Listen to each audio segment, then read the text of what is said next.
Guten Tag und willkommen zur neuen Episode aus PRVA EKONOMSKA podcast. My name is Michael Gotto. Today we have a very special guest, the principal of a school in Germany, Theodore Hausschule, Evelyn Benner. In today's show, we will talk to her about how the school landscape in Germany has changed and how students and teachers are adapting to the new changes. We look forward to providing you with exciting insight into the German education system and learning about how the school is adjusting to change the world. So, first question. How does the German education system differ from other countries? And what are the main goals of German education system? I think it differs, especially because we have a special vocational system. We call it Berufsschule, and we call it dual system, because we have young people. They do an apprenticeship in a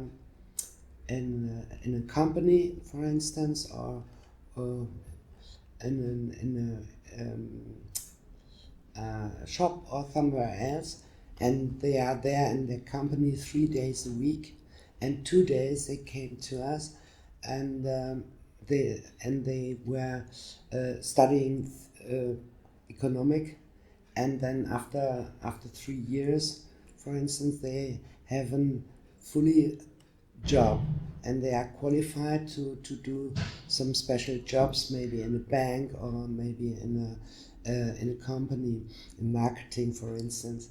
And that's different to other countries. As I know, there's nowhere else in the world such a vocational system like we have it in Germany. That's the most important difference, maybe. So what are some of the biggest challenges faced by schools in Germany? Oh, yes, I think two very important points are the digitalization, how you can manage it in schools. Our schools are not always fully equipped as you may expect it, and that's one of the biggest challenge. We have to improve our schools. We have to build up infrastructure in each school where you have Wi-Fi and you have many technical. You have to invest in technical infrastructure and hardware, but you also have to invest in software. Teacher who are able to teach the new knowledge, like you have it here in your podcast. But the second challenge is, you mentioned Corona today, and it's the same in Germany. We have some of our classes were more than a half year in totally lockdown, haven't been at school anymore, and we have a lot of problems to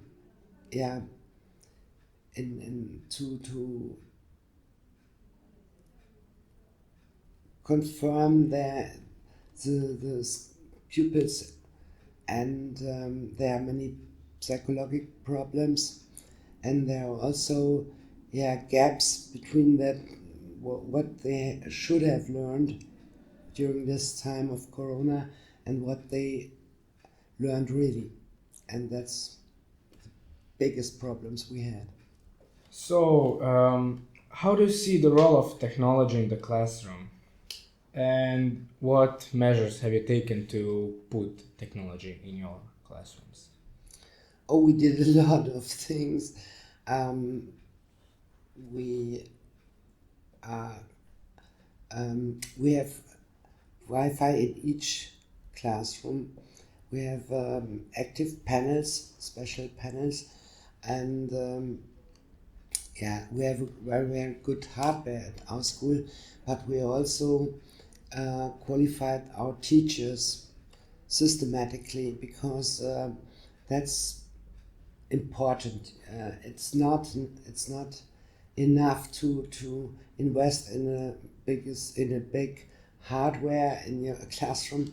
You have to have teachers who are able to use the new technology and to make it interesting for the pupils and children in school. Yeah, we did. For instance, we have a special platform, izazovi it calls, where our students could where you can make a video conference, or tasks for the pupils are put in there, and you can use it also to give special tasks to special students in our school. That's very important. izazovi as a platform, we also use very common software, SAP, you call it here, SAP, for instance, or special software for special jobs, maybe for banks or other things. So, how do you ensure that every student has access to technology and digital marketing in your school, regardless of their background and financial situation in family and all that? Yeah, that's a very important point, and I think it's absolutely important that each student should have the same chances and the same access to education. And we have in Germany we have a program from state that's called Bildungspakt, Digitalisierungspakt, and there are resources where we can buy tablets, for instance, to give that to our children and pupils who are not able, or where the parents are not able to buy such a tablet. And that's a very important thing, to have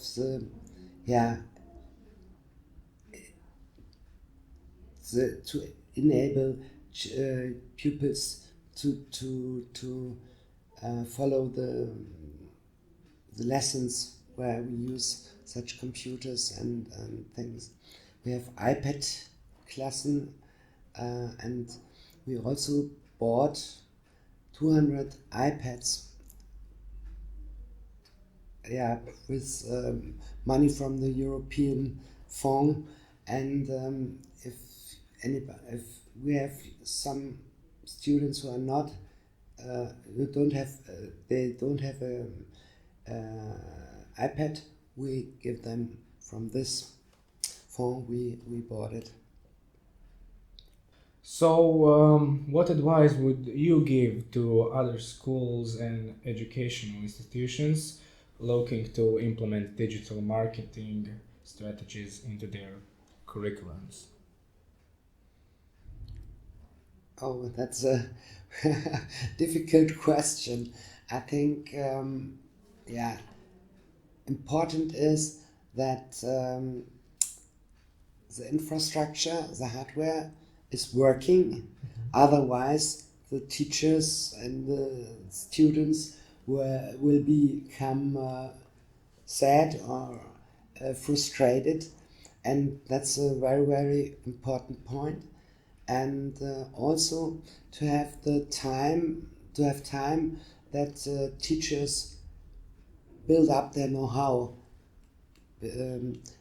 and also that the community in the school is open-minded in relation to new technologies. That's the main points from my point of view. Thank you for being a part of podcast Prva Ekonomska. It was really great to have you here. Thank you, Michael. It was a pleasure.